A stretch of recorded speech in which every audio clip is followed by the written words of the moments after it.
I totally agree with what Black said. He said that their team lineup was much more difficult to run than what Tidehunter had. But that's also their playstyle. They're very individually skilled players. They can find those picks. Funnick did it time and time again in game number 1. They just gave away a little bit too much team fight to Tidehunter and allowed them to get into complacency where they start to feel like, okay, if Empire plays over aggressive, we can get a couple of picks, still come out ahead because we have the bounty, and then we always have Void and S4 to fall back on. So in game number 2, I really would be shocked if Empire lets a Magnus go through. Well, we're about to have the decision right now from Goblak. He does have to decide this EternalLenvy, banning out the Wisp. We've been talking about Wisp being banned out every single time against Empire because of all the combinations they have, but it does let other different heroes through. I'm wondering too if Empire, we do change around, and I think this is the way that Goblak prefers to pick. He doesn't want to be that first, he likes to be that second, because then he can go for that double combo like EternalLenvy, or what does he want? He wants to get Templar Assassin. We're going to take Clinks, we're going to take the Jakiro, and we get the double powerhouse that we want, as long as you're able to get that ban done right. And Goblak's taking some sweet time deciding on even just the first ban, and I'm hoping this doesn't mean that Empire is getting a little bit shaky as far as their confidence goes in this game, and they ban out the Lone Druid again against AdmiralBulldog, and then instant counterban, it is just instant ban, Undying comes out from EternalLenvy, and Goblak's got the choice again. TA, Batrider, who gets through, and what do you get in return? Or do you say, let both through? Well, at this point, Tidehunter has first pick, so if they want to take out something like a Magnus at this point, that would probably be the best thing. And I mean, you could possibly bait out the Darkseer pick, like Empire has been known to do in the past, maybe think that Tidehunter is going to go for it, but again, Envy knows better at this point. He's seen the matches, he knows exactly what happens when you pick up that Darkseer, so it's going to be interesting because Empire has definitely taken their time. I'm not sure if they're really shaken so much by what happened last game. I think they're a team who kind of realizes that maybe their over-aggressive play just got the best of them in those situations, and maybe look to be a little bit more passive as time goes on instead of just trying to go for kills non-stop, especially against heroes like Bounty and Void and Magnus, just ridiculous amounts of teamfight coming out. So we'll see what Empire decides to do. Yeah, again, eating into a lot of the extra time just on these first 2 bans is almost like PGG kind of style. He never even wastes time on picks, it's always about the bans, he's never sure about them. So Goblak, only with 37 seconds left on the clock as far as countdown time, and he bans out the Batrider, so Mag will slip through the pool again. And the question is, does EternalLenvy want to hand it over? A Mag, and what's going to be the return? Jakiro, TA? They'll probably be happy with that. Or is there going to be both the TA and the Bounty Hunter? This is a really weird situation. I think Tidehunter's even caught off guard by this. I think they were expecting a Magnus ban as well, but taking out the Batrider, of course, is a great middle laner, he's a great off laner. It's just now Tidehunter has to make the decision, okay, if we take Magnus, we risk giving away, of course, the TA, and they always go for that, and it could possibly be a Darkseer as well, because they're just as comfortable going in the Darkseer versus Clinks as they would be going Clinks versus the Darkseer, because Funnick plays both extensively, and he really knows what he can get away with in those situations. But Bounty's also made it through as well, so we could be looking at something like second pick of a Bounty and the TA for Scandal as well. There are a lot of options, but no, first pick Bounty actually coming out from NoTide. Which means Goblak has the choice. Does he let Mag get through? Does he take him right now? But they also want something to go up against Bounty Hunter. It's a hard decision for him. It's the Bounty Hunter again from AdmiralBulldog. Or do we try and think about it the other way around? Do we just say, okay, let's just stop thinking about it from the ways of, we don't want to see Mag picked up, we're worried about Mag. So let's just think about lanes. Chen picked up and Leshrac. He avoids both the heroes and goes with what is classic Empire supports, but only as the first 2. And Envy is sitting here going, well, did I just like get Christmas a little bit earlier as far as my picks? Get everything I want to get? Or is it a horrible, horrible Admiral Akbar trap? I'm really not sure at this point. If you're Empire, you have to know those high tier values or tier value heroes are available. I mean, no doubt, he knows about it. Goblak is not. He's a great captain. You know, you're giving away something like this, and Empire is just in a situation now where they definitely have great pushers. When you pick up a Chen, it's almost always going to be a defensive tri lane. That's just what the hero is meant to do. You do the standard collapse in a tower, try to go for the heavy push. That was more of a gameplay that kind of expired a couple of months ago. That's what people always would pick these heroes. They would value Leshrac so highly even before the Edict nerf and try to get those towers down in a timely fashion, restrict map control, and win that way. But that has kind of fallen by the wayside because people are picking much stronger lanes nowadays, and that kind of trumps the strategy. So Empire is going back to what I would say an old school style of picking, and we'll see what Tidehunter wants to do, because it seems, the Magnus is going to be pretty much a no-brainer for them. I just want to know what they're going to go with next, and it's going to be a keeper. Yeah, they're looking for that counter push. You're talking about what Leshrac and Chen's capable of doing. Who's the best man? And get rid of siege creeps, get rid of normal creeps, and also a large chunk of damage in a nice little area, and that's the Coddle, that's the keeper of the light.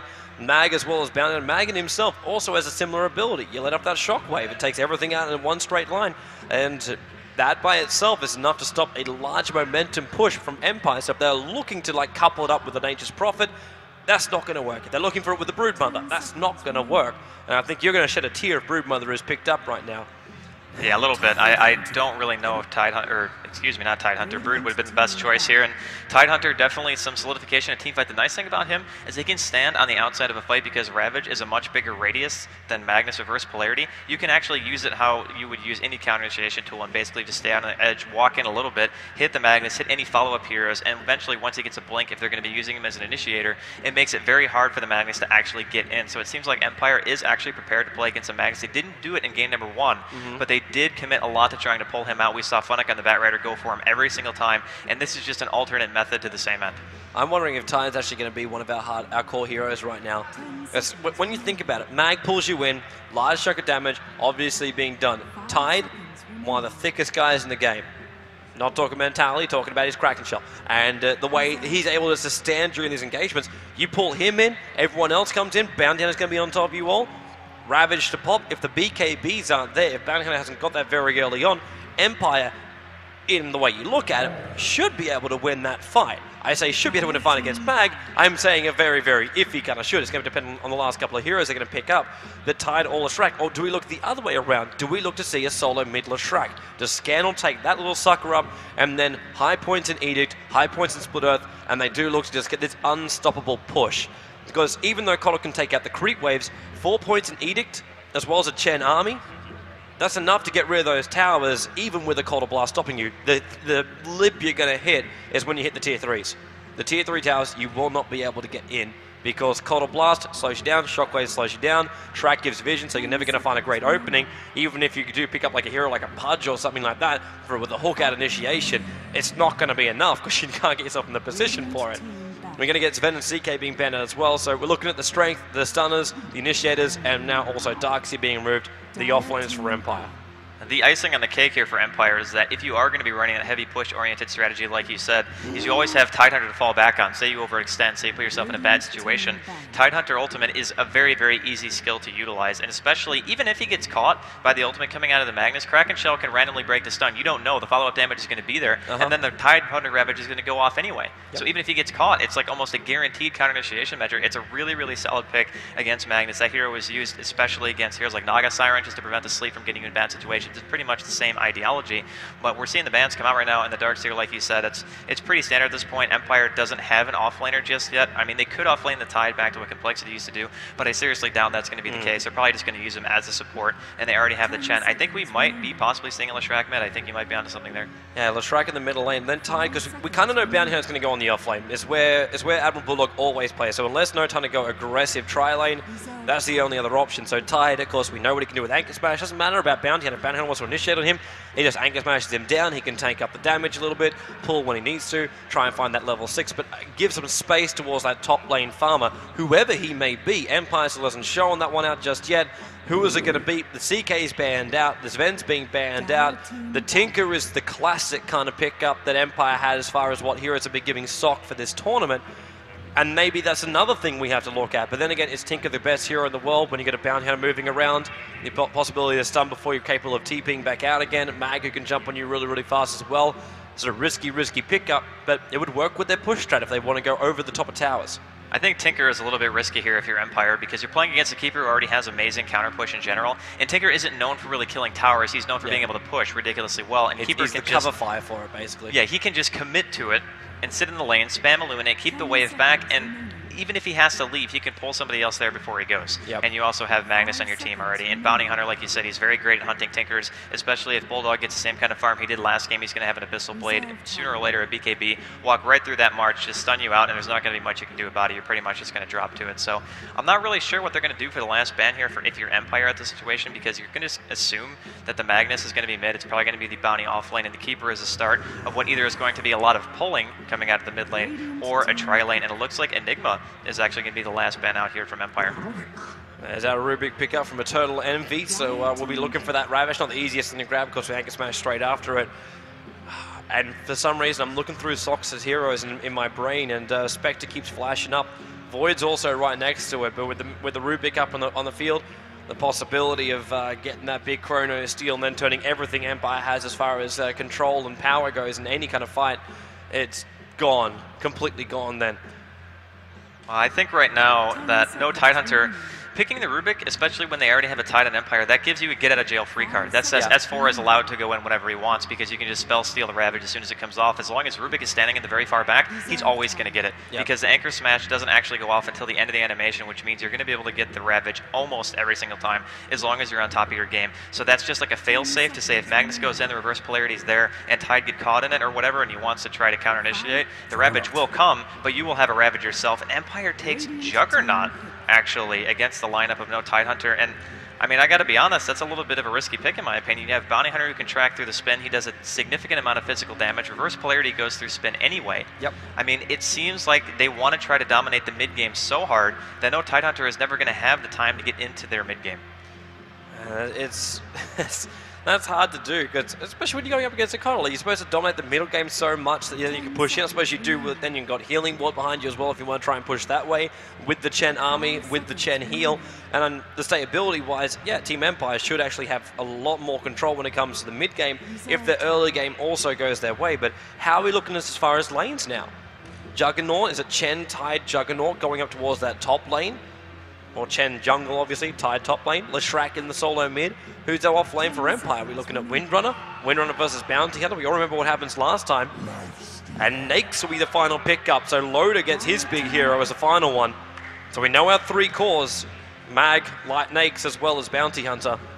Lifestealer is amazing against what Juggernaut is going to be able to bring because you can just rage whenever he spins. You're going to do more physical damage than the Juggernaut's ever going to be able to do anyway. During the later stages of the game, you'll tank up, you'll get minus armor, it'll help your push. The one thing I wanted to say, though, in terms of Empire's lineup is it's pretty hard to aggressively tri-lane versus a dire side because you have the double pull. You can pull the small camp, you can pull the medium camp, and obviously everyone's going to be buying sentries to ensure that you get that done. So even if they wanted to put a Juggernaut Tidehunter tri-lane together with a Chen in the woods, they can do that because a Tidehunter doesn't really have to play in a full support role, and it's going to be Death Prophet actually as the last pick here for Empire. That is even more ridiculous team fight. This hero has actually fallen off quite a bit in terms of how much she's been seen.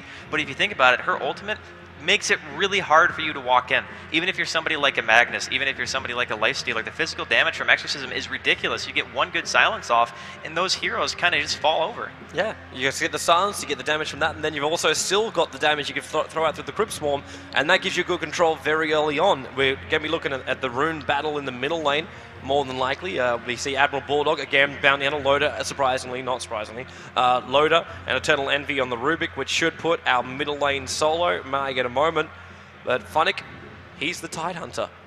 So normal off-lane player for Team Empire doesn't look to be that kind of tri-lane. It's going to be Leshrac and Chen, Goblak on his Chen as always, and Juggernaut, maybe quick, aggressive push on the top lane against the Bounty Hunter. We've seen it time and time again where Bounty Hunter just cannot defend against the unstoppable push. Well, not only that, but even if they wanted to put Funnick versus the Bounty in a one-on-one situation, which I don't think is the case because he started with boots, so there's a good chance he's expecting to go up against a tri-lane, is that if it ended up being the Bounty versus the Tide, Tidehunter actually crushes melee heroes pretty consistently because he has such a low mana cost nuke. It does 75 damage at level 1, and it reduces your damage by 40%, which is pretty hefty for a hero like Bounty Hunter. It basically makes it so you can't trade at that point. And he's also got, of course, a very, very high damage reduction from Kraken Shell if you want to level that. Against melees, he's actually very dominant, so we'll see who he's actually going to be meeting here in the bottom lane for no Tidehunter. Checking out the pin pitch of our wonderful Juggernaut in the top lane. Adorning himself in some wonderful items, and Silent and Jug prep themselves up, and Funnick is going a little bit of Squid and Hammerhead, just going to be hiding inside the Rosh. Really interested to see how he's trying to live life on the edge here. It's like, hi Roshan, do I take aggro? Do I take aggro? No, I do not. How's this bottom lane going to go? So we've got Akke as well as Loda on this bottom lane up against the Tide. Is that really that much of a battle lane? Like, we know You were calling it before, you're referring to Hannah Montana with everything he used to do with the Tidehunter on the off lane up against these melee heroes that were looking for the extra farm, and they couldn't get it up against Tidehunter. Or if you had a hero like Coddle, for instance, who is an old man with frail bones, not a lot of life, 473 life points on him. Tide won't really fear that right click too much. It's got boots, got the consumables. Funnick can really stand on this lane, get some good levels, and maybe even get that level 6 a lot earlier than we'll see AdmiralBulldog get it once that pressure starts coming from the Chen in the jungle. You know Goblak's going to move out at about the 5-minute mark, and if 2 creeps, all he really needs, push down the towers. He's going to be able to get his experience very easily down here because it's a Keeper of the Light, the one that's supposed to be zoning him out. And Keeper doesn't really have any disables. It's going to be a Lifestealer as well. So their kill potential on Funnick is actually quite low. He should honestly be able to get some semblance of farm down here. And being the player that he is, of course, you just kind of have to expect that he's going to do well no matter what situation he's in. AdmiralBulldog already being a nuisance up here on the top lane. Forcing Silent to use his first consumable of the game. I wanted to keep my eyes very, very closely on this mid lane. See how S4 is going to go up against Scandal. The right click of Krob, not the best thing in the world, but when using that Crypt Swarm, it's nice little harassment. But S4 predicted it, seeing it coming, moves off the side, doesn't take the damage, comes back in for the last hits. But they're both 4 for 4 in the middle lane, and it's going to be a fun little battle of CS, and who really finds that very, very early aggression. At this point, Scandal, already 2 Crypt Swarms being thrown out by him, and S4, they should dodge both of them, and that might be a very, very small thing, but it's one of those things that whittles him down a little bit by a little bit, and he's only got 1 salve and 1 tango left, and that's not a lot of consumables for him. He needs that bottle as fast as possible, and Akke also not feeling too great in that bottom lane. Funnick's been playing around with him. Well, like I said, the lane advantage probably going the way of Empire, at least in the sense that their off lane is going to be able to get pretty much free experience. They're chasing him around as much as he can, but Tidehunter started with boots. He actually managed to get in range for a creep, just hitting level 2 right there. So Funnick, again, maximizing his efficiency in this lane. You can already see that Bulldog has already given up on this top lane. He's going to harass Goblak inside of the jungle and see if he can find some kind of a creep, but don't know if it's going to matter too much. And also, we didn't talk about mid. They didn't ward it, so they are going to be able to pull the small camp. A bummer for Scandal, but at the same time, might be in trouble. Yeah, Scandal being picked up and then skewered back in range of the tower. Envy's right on top of him. The Crypt Swarm goes through, trying to cut his way through the army. It's not enough. First blood. S4 is the one to spill it, and the balance and power stars in the middle lane, going the way of no Tidehunter. That was really nice coordination coming out there from Envy. And, you know, picks like that, utilizing telekinesis the way they did with the skewer, that just goes to show that they really, really want this. They know that they've studied Empire enough to the point where even when they pull out weird stuff like this, I'll be honest, I haven't seen them use Tidehunter in a very, very long time. So with that being said, it just means that Envy just knows what they're going to be trying to bring to bear, and the Juggernaut pick is going to have to pay for itself in one way or another. And in terms of push and healing ward, it definitely will. And they also have Scandal to boot. So even with that death, I feel as though Empire still has a lot to go in terms of the mid-game push. Yeah. It's going to be pretty brutal when they finally come out. It's just like the farm-wise, if you want to check that one out, you can check out the fact that Sox is in front, like 18 for 7, as opposed to Loda, who this Tide, it's not just the fact he's getting farms, it's not the fact he's getting levels, it's not the fact he's about to solo Akke by himself. 1 level in Gush, 2 levels in Anchor Smash, and the man who was trying to pull. But then again, Funnick, he's overstaying his welcome a little bit here. We're talking about the greed before. He's going to be okay. There was Rubick thinking about making his move in, but he doesn't have mana for a full combo on him. And he's still going to get back in towards his middle lane before Scandal gets back on top of it, up against S4.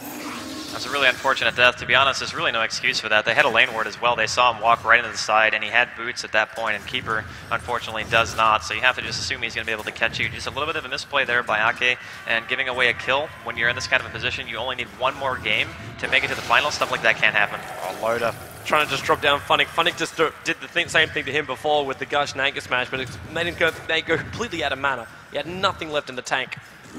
And there's no bottle rushing for him either. Wondering what that's going to happen with Tidehunter. Like, pop up the salve, that's great, but his power is coming through that Anchor Smash, it's coming through that spam. And without having those arcane boots up just yet, he's unable to spam out the way he would like to. Now on the top lane, AdmiralBulldog. Oh, he's sitting pretty close. Sock doesn't know where he is. He was spinning and couldn't see. They needed a sentry or something. Actually, the sentry was there. Leshrac didn't drop it. The possibility was there to give the vision to Sock so he could finish off the job on the Bounty Hunter.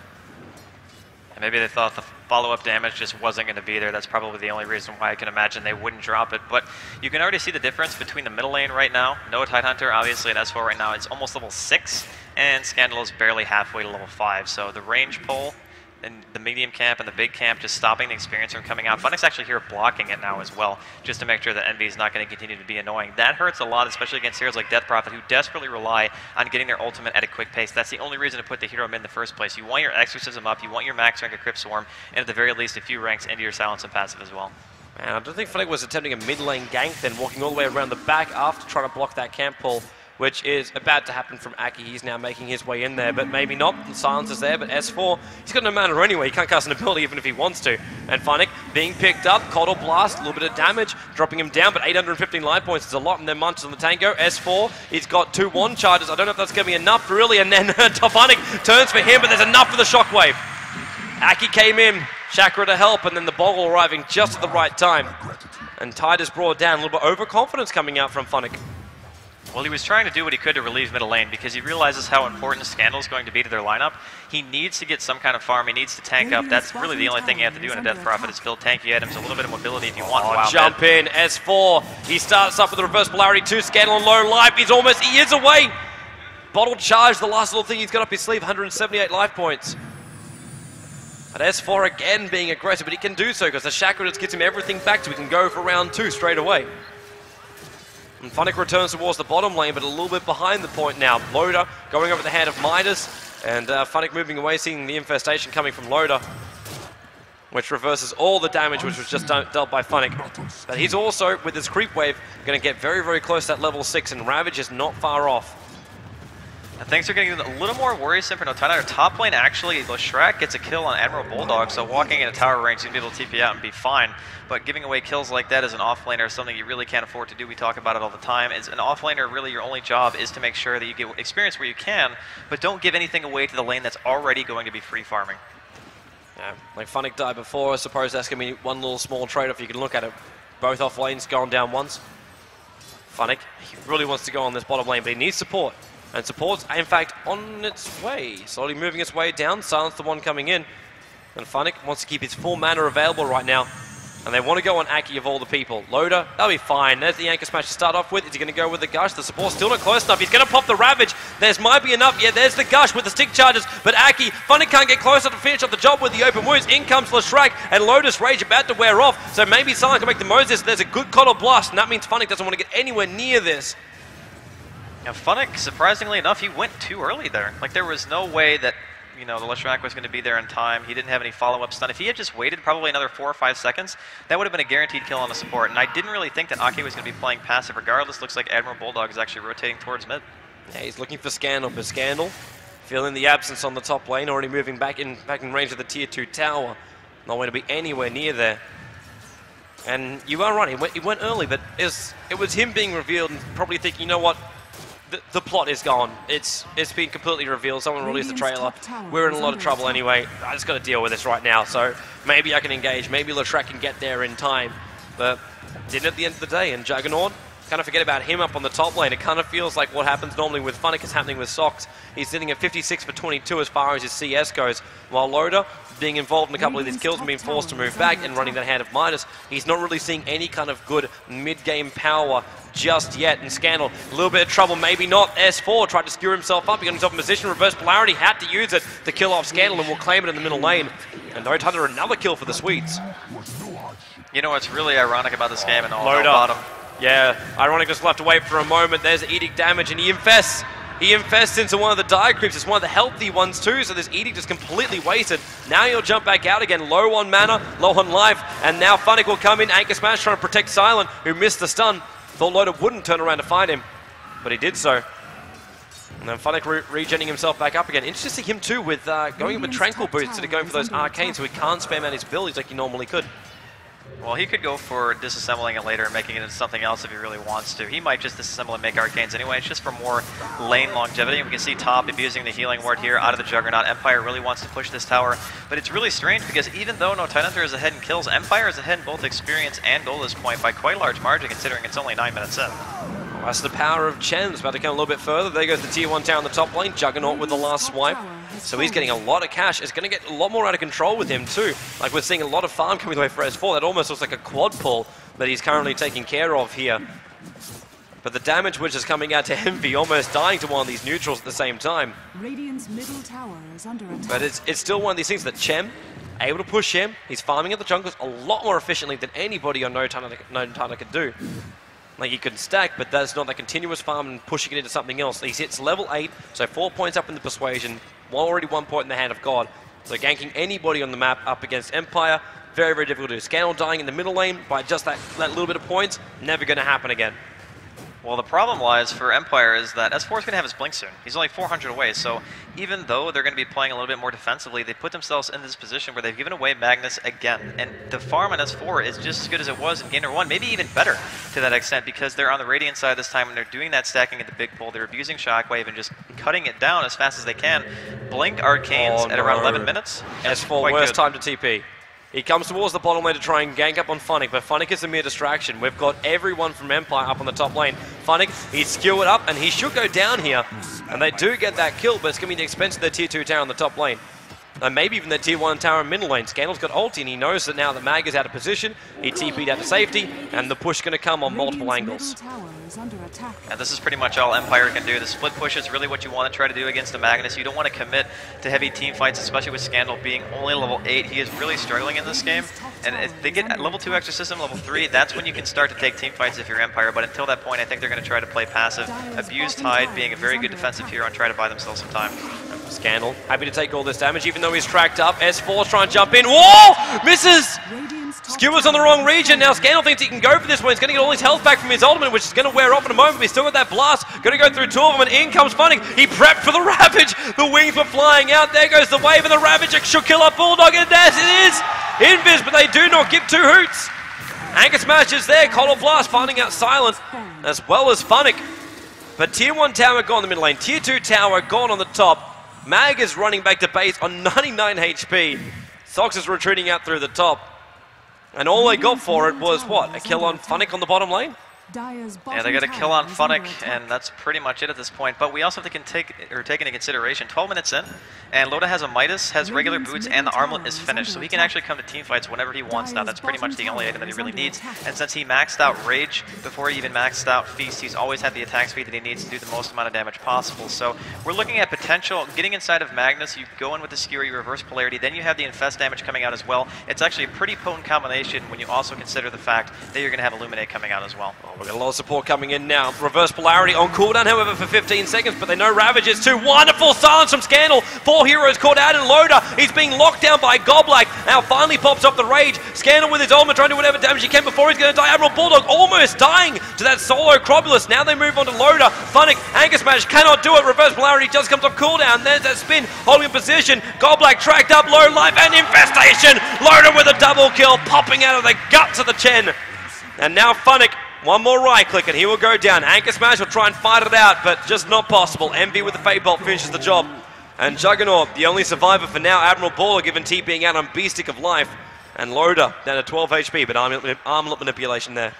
He was doing a really good job of microing his armlet during the team fight. He actually lit. If he had gone back in a bit sooner, he might have gotten a full health bar, because before that, the Chen creeps didn't even get illuminated yet. So if he turned around, played it a little bit more aggressive after seeing S4 got the reverse polarity off, he would have been at full HP, no worries in the world, and has been able to pretty much run the team fight. That's the one thing about Empire's lineup. What do they have outside of Death Prophet that's going to be an answer to the Lifestealer? And Scandal hasn't even had that good of a start. I mean, at this point, he's 0-3. He's only got 55 CS. This is probably one of the worst games I think Scandal has had this entire tournament. He just hasn't found anything else. Like, he got a great silence, he got a good ulti, but the problem is when he gets focused, what are you going to do? You don't have this stayability, but later in the game, then yes, Empire, Scandal, they won't be able to kill him if he can get that farm, if he doesn't get completely shut down. But he needs the openings, he needs these kills, and the 2 towers, I think, is the only thing that's really holding him in this. Like the Arcane Boots, we've got the Point Booster, he's looking for the Bloodstone as early as possible. But that's still a long, long way off. He's doing whatever he can to keep these lanes pushed out, and they want to go Roshan. They want this bonus gold. They want this Aegis of the Immortal. And once the Battle Fury is also finished on Juggernaut, they'll control so much more in S4. He's baiting it out with that Blink Dagger. You know he wants to skewer everyone back over to his side of the river. But again, another 17 seconds for the reverse polarity to come off cooldown, and it's going to come exactly at the right time. Empire might initiate, and if they use Scandal's ulti, it's dangerous.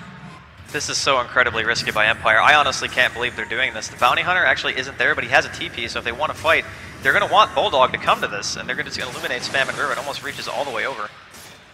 At this point, all they want to do... Oh, man, you've really got to be careful, Juggernaut. Don't drop low on life. The healing wall is only doing so much.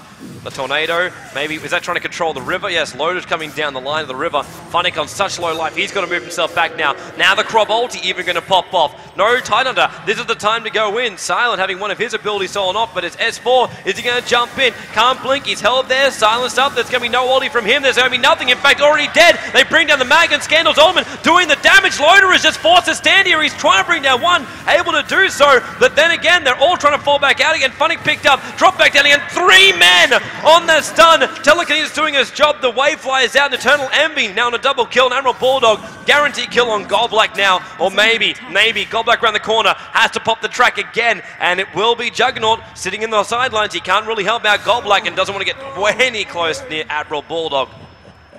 Oh man, Empire, very, very risky plays once again. And you know what? The thing is, that was probably some of the best initiation they could have hoped for. They killed S4 before he was able to do anything. Yep.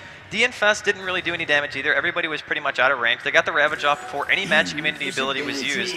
And they got the Omni off, killed the Magnus, and they still couldn't even win the team fight. They just had no follow-up damage. The Scandal's under-leveled.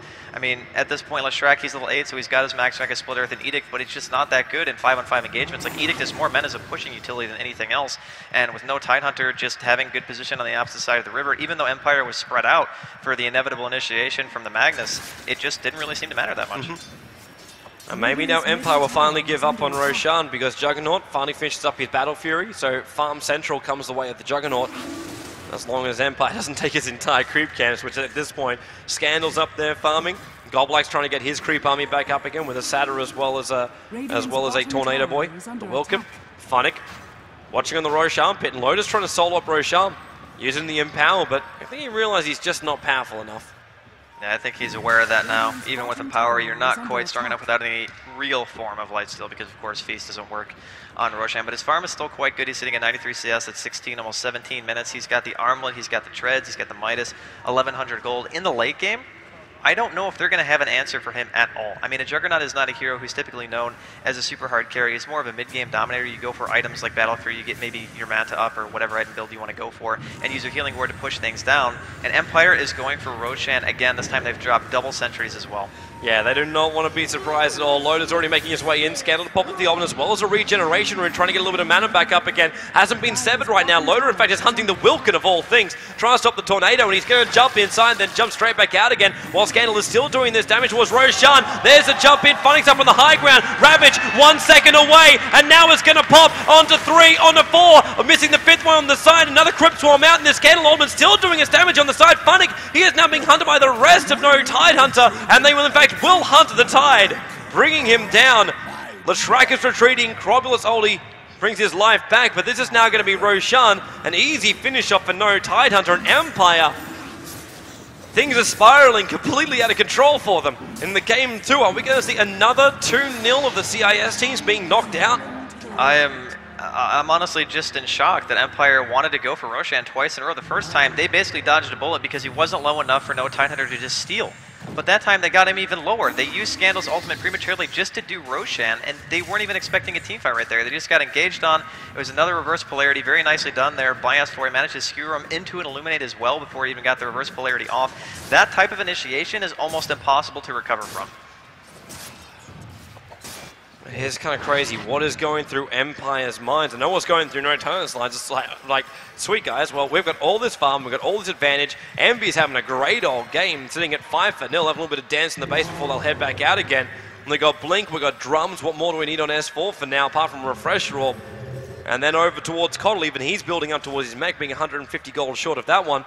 And AdmiralBulldog, Vlad's poor man's shield, not the worst in the world, but there's still extra gold coming in for him. They've made the deficit a complete advantage for them. Over 4k worth of gold, about 8,000 worth of experience going their way. Empire just having no answer. Their items doesn't look like they've changed in a while. We've got the mech for Chen. We haven't even seen him be able to pull out heroes. They've died just so damn fast. He can't use Persuasion. He can't get anybody out of here. Juggernaut farming up, and this is kind of like the ace up their sleeve Empire. The Juggernaut's the ace up their sleeve. If he is able to get space, able to get the farm he requires, then we're going to be looking at a very, very high damage dealing Juggernaut with a nice little magic immunity. But then again, by that point, Mag, ulti, we already know what's going to happen if he does jump in the midst of the fight. Nake's is just going to kill everything. difficult as hell. I agree, and it's more so to the fact that Lifestealer versus Juggernaut, just in a carry versus carry matchup, Lifestealer will crush a Juggernaut unless he builds super hard carry. I mean, he's rushed for a Battle Fury. He has basically no health at this point, whereas Loda's going for mid-game dominance. He has the armlet already done. It just gives you so much damage, survivability. You're going to see TP out in the bottom lane as they glyph the bottom tier 1 to try to defend it. And I mean, he's got 2,500 gold and a Midas up, so eventually, with Empower, it's not even like he's going to lose out in farm to a Battle Fury hero because he has a Battle Fury just built in because of his team. Well, now Rubick may be able to make an opening. And Viz Rune coming up for him, but it's not like he's interested at all for this. It's just no Tidehunter happy with where they are. They don't need to risk anything until they get the next set of items up. Goblak, he kind of wants to do something in this middle lane, but if they push out, like, it's great for Empire. They've taken out tier 1, tier 2 on top lane, taking out the tier 1 tower on the mid lane, but that bottom lane is still intact. NoTide have full control over their entire jungle, and Loda, with all the confidence in the world, just to keep on pushing out that bottom lane, looking to go in. He can probably take out the tier 2 tower if he feels enough confidence is there, and with S4 sitting on the sidelines, the confidence should definitely be there, and power goes up. And Goblak gets rid of these Bounty Hunter's illusions. We're just watching for the runes, waiting for any kind of vision of any kind of movement around the map. And one nice thing that Empire has for them right now is that Death Prophet has now hit level 11, so they're going to have level 2 Exorcism. They have Witchcraft maxed out, so you now have pretty much all the spirits, if you want to count them as that. I think it's 18 with maxed out Witchcraft, and you have Exorcism as well. So it's a lot of physical damage output. It does kind of deter heroes like Lifestealer, who rely so heavily on rage to really get into fights. But the fact of the matter is, he has an Aegis. It's going to be up for another couple minutes, probably about 2.5, 3 minutes. Then he can go ahead and take a team fight before that time. Maybe look to push into tier 2s, possibly go for the tier 1 top, because that tower is still standing is a little bit strange to me, especially with them having such a lead at this point. And Empire, I don't know, want to actually take a team fight unless it's for a real objective like Roche. They want to take Juggernaut, that's what they want to take. Pick him up, track him up, he's spinning himself away. No instant TP because S4's coming in. Triple TP coming in. S4's like, sweet, cancel, cancel, cancel. Do not want to fight up against that mag. He didn't have to use reverse polarity, and there were 5 heroes on the top lane for no Tidehunter. They're going to be able to get this tier 1 absolutely no problem. And Empire is actually so far out of position. You can see 2 people rotating bottom right now. The Death Prophet and Leshrac are both going to try to counter push in the meantime, but they're not going to be able to keep up with the push coming out of NoTide. We're talking about 3 heroes simultaneously empowered. It's going to be AdmiralBulldog, Loda, and S4 himself. They're going to be able to rip these towers down that much faster. Scandal, I suppose that tier 1 tower is gone. He'll have to pop the ult if he wants the other one, but if he does do so, and no time to see that, they'll push him for the tier 3. There's no reason why they cannot. They already feel confident enough, strong enough to get themselves inside that base and do enough damage, because you are going up against the Ravage, and that's going to be one small problem. But if that Crob ulti is gone and doesn't affect, the Scandal's not going to do it. He's already coming. Actually, he's got no TP. He couldn't get back there anyway. He's having to start his walk all the way back up. Maybe hoping there's a TP scroll inside the shop, and he's going to buy up his ring to start with. And full Bloodstone now done for Scandal. The Bloodstone's definitely good, but we also have to keep in mind that maxing life like that against the Lifestealer isn't really the best option. He wants something like a Force Staff, like a Ghost Scepter, to prevent him from getting just focused down. That's really the issue, because more life isn't really a huge issue for Lifestealer, and you only have 5 base armor on the Death Prophet at this point in the game anyway. So he's going to want 1 or 2 more items to really feel comfortable and being able to stand inside of the team fight, which is what you want that Death Prophet for. You want the AoE silence. Of course, Crypt Swarm is a very low cooldown. It's only 4 seconds with maxed out Witchcraft and, of course, maxed out Crypt Swarm. And I mean, it's very high damage output in terms of 5-on-5 team engages, but you have to stay alive to do your damage, and I'm just not sure if he's going to be capable of doing that even with a Bloodstone. Yeah, because we also know that the peril of Bloodstones get him so early on if the farm's not continuously coming in, if that extra goal's not there. Where's the next tier item? Go down at 0 charges and, or 1 charge, like what you're supposed to do after that point. Absolutely nothing. And Nakes, in the meantime, gets stronger and stronger and stronger. Is that his full Mjolnir? It's his full Mjolnir. We are hitting 24 minutes in, and Loda is walking around with Hand of Midas, Armless, full Mjolnir, and at the same time as we see Loda just getting pulled in, is coming to the Ancient stack so he can farm this little sucker up as well. But the Aegis the Immortal getting reclaimed. This is the only upside now for Empire, that we hit that 6-minute mark and the Aegis leaves him. Now, this is the kind of thing you can abuse when you have full map controls. There's no way Empire is going to be able to contest an Ancient stack like this. It's way too risky of a position to put themselves in. You have to worry about Magnus ultimate. You have to worry about, of course, Lifestealer being able to infest into said Magnus and then get empowered after the reverse polarity comes out and you just ultimately get cleaved down. It's really clever use of Empower being able to stack like that, knowing that Lifestealer can do stacks so much easier because of Feast and the way it works. He already has a Mjolnir finish, like you said, Armlet. He's incredibly far at this point. He actually just got 1,400 gold basically from walking to that stack and then going to kill one little wave mid. So the longer the game goes on, I have my worries for Empire. Yeah, I think a lot of people do, man. I think it's getting worse and worse. Well, actually, not as worse and worse as I thought. Empire's starting to level it out a little bit as far as experience goes. As far as gold goes, not so quite. It's continuously moving up and up and up and up and up. But we do see Battle Fury, Drums, Phase Boots, Juggernaut up to level 14. And we see the stack from Empire as well. They're still trying to find anything that they can get to work. Make that Juggernaut as big as possible. He can take up all of this and just farm and farm and farm and farm. They can split the levels. That's not the important thing right now. It's getting these extra items, these big damage items up on Juggernaut. So when it comes to the engagement, it's not just the Scandal ultimate. It's the Juggernaut jumping in around there. Omni Slash. I think there's been a single time where you're like, whoa, Omni Slash. That's managed to really get a good hit. It hasn't happened yet. Has not happened yet for the Juggernaut. And that's something which has to be solved. Well, they had one relatively good ultimate around the Roshan pit, and that was when they managed to kill S4 when he was caught out all by himself. That was the one Omni the entire game that I think that was relatively good coming out. But the problem is, what can you really do if everyone's sitting together? It's not like Omni is such a good ability that you're going to be able to take a 5-on-5 team fight just because of that ultimate. It's more of a pick-off tool than anything else. You wait for somebody to get out of position, and then you go for the solo kill. That's why Juggernaut is a mid-game hero. Of course, when you get more items, Omni Slash becomes better because you can increase attack speed, you get the swings between the actual Omni ticks themselves, and it scales relatively well. But he needs a method to really be able to just kill that Lifestealer, and at this point, he doesn't have it. Oh, looking towards that middle lane. They need to find the opening, and Scandal's the one they want. A blink into a skewer is the ideal thing. There's already the pickup. Doesn't even need the blink if he wants to. It just goes Shockwave and gets the kill instead. And Krob on the sidelines. 3-man might be silenced up for now, but this is a tier 2 tower to be brought down when the creep wave finally arrives, which now it does do so. And Empire just have to let it go. They cannot defend, and they got another 11 seconds before Krob's going to be back up again. And Loda getting even more last hits. He's got 3.1k gold, just like the Mags walking around now with 4.5k gold. That refresher is getting closer and closer very fast. Things are getting infinitely more scary for Empire as the game goes on because Magnus, like you said, once he gets that refresher, it's going to be almost impossible for them to walk into a team fight. He's going to have it really, really soon, actually, and it looks like Loda's making his way towards an Assault Cuirass. Roshan's going to be spawning in about 30 seconds, and I don't know if Empire is going to have what it takes to be able to walk inside of that pit without just getting completely wiped out by the sheer amount of damage and team fight that no Tidehunter has. They've been pretty much restricted of all their map control. They don't have any wards up at all except for inside of no Tidehunter's jungle, which is going to be fading in about 2 minutes. They have no Roche ward. They're going to have to try to assert some kind of map dominance in the next minute or so, or they might looking at losing another Roshan. Losing another Roshan is going to spell them the GG, because that's all you really need to push into a base. If you have an Aegis the Immortal up on be it Nakes, be it Bounty Hunter, so much stability, and Empire are all about killing them off during that ultimate of Scandal. If they can't manage to do that, then we're looking at a point that Scandal's already disappears. Juggernaut, you're pretty sure he's taking a lot of damage by that point, because he might give a lot more now that he has that Yasha up. But it's a long stall out kind of thing. They want the Ravage hit, they want Scandal's only to do the maximum damage. Maybe Goblak to hold a couple people in there, but he's only got one proper stun, because you got the Ursa Clap, which is pretty nice. But the Centaur stuns it, and then the Alpha Wolf. That Aura is going to help Juggernaut, but that's going to be all. And now double damage on Scandal. There's your Roshan wards you're looking for. But no Tidehunter as always. They're ready. They know Roshan's up. They know this is the timing for it.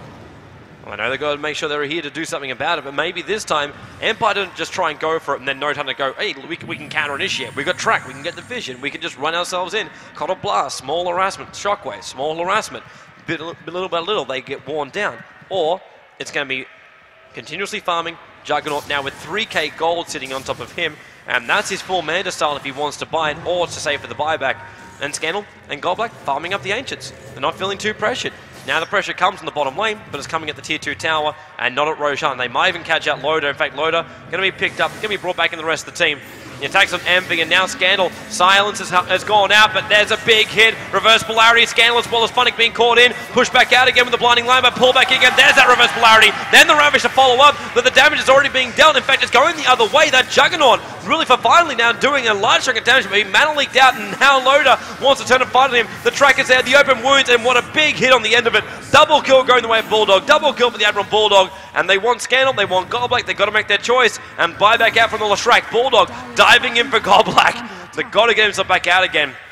And Loda really not sure about being here either. They will retreat back out and probably try and get that Roshan if possible. I don't know if they're going to be able to take Roshan. I mean, there's still 3 up from Empire, although Exorcism is down, so they might try to go for it. I don't know if anybody has a Vlad. I don't know if Bulldog actually bought it. He did.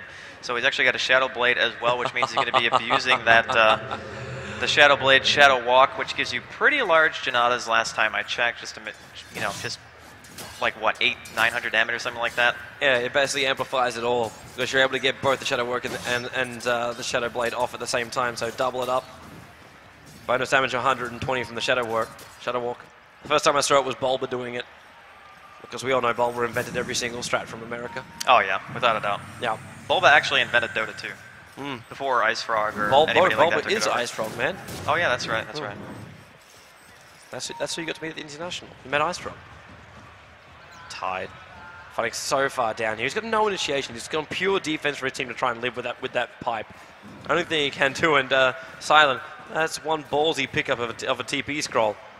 Especially if he starts doing what he's now doing, and that's going inside the Radiant jungle. Warding to see. Trying to see a little bit further down into the river, and S4. Right next to Roshan. Bulldog's here too. They're looking to see where Empire's looking for them. And Silent, he's in no man's land. Absolutely no man's land. On it completely visible. And Roshan is started up. Cold Blast going to hold off most of the attack, and one man to Star Illusion trying to come down. Bulldog tracking out the real one this time. Spinning back out of it, but the damage has already been done. Roshan's gone. Aegis the Immortal goes to Loda. Very, very easy. And then he jumps inside of S4. So the Mag Bomb going to come their way. This is so hard for Empire. I mean, we saw the last team fight. They used a double refresher. They ended up losing a couple of heroes. What the hell is he doing up there? He must have been put up there by EternalLenvy. They're just leaving him up there. He can't help anybody. Slowly they'll kill him off. There's the courier bringing in the TP scroll, but he cannot use it. The ulti out from Scandal, but Bulldog, he's so far inside the base. One last right. Yeah, he gets it. There goes the ulti from Scandal. Completely out the window. Leshrac's done trying to help out a little bit further, but it is just S4. Think it's about going in again. There's Refresher. There's the jump. There's 3. But Ravage from Funny going to buy some time, but Cold Blast Silent is too much. And this is going to be mid-racks, and possibly a never leaving no Tidehunter. They will bring down this racks and possibly a second on the top. And no Tidehunter, just brilliant performances, I gotta say. Every single person. And there's a good game.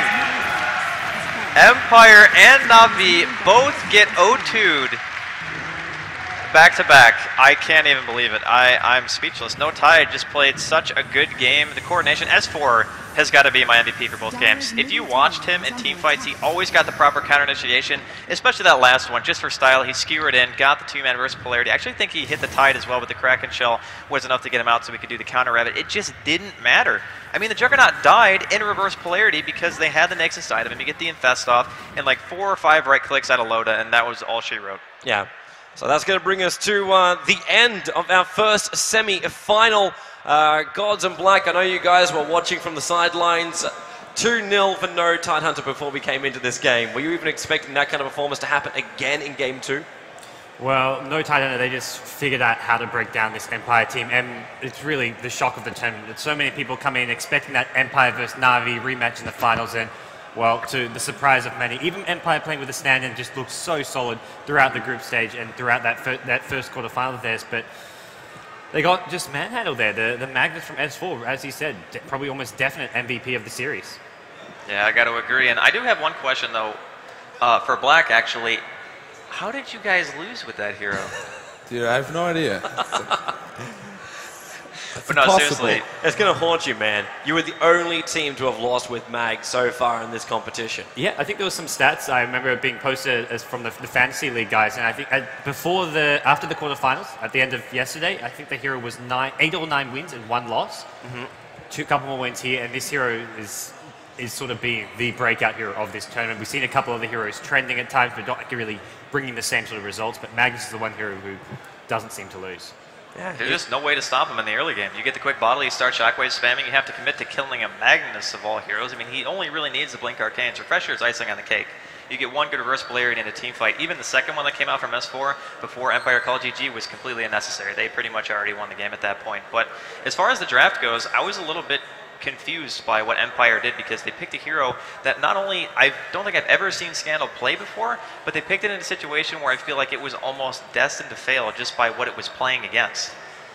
Yeah, I think this game too, I don't know whether they didn't trust themselves, whether they just kind of fell apart, but they went with an entirely different strategy. The kind of strategies which a lot of teams are executing maybe in the old patch, with the Tide, Leshrac and Chen as the first 3 picks, something that used to be very popular but has just faded out of existence with the new patch changes. But they pulled it out with the first 3 picks. Then they had the Juggernaut, the Death Prophet. It seemed like they were going for some kind of type of like mid-game push strategy, but pushing into a Keeper of the Light, not to mention a Mag, it's just nearly impossible. And then you combine the DPS coming out from Bounty Hunter and the Lifestealer. It was really some unexpected draft from Empire. Not something I would have expected them to pull out at any point in this DreamHack, but I don't know. I think they just sort of lost confidence. What is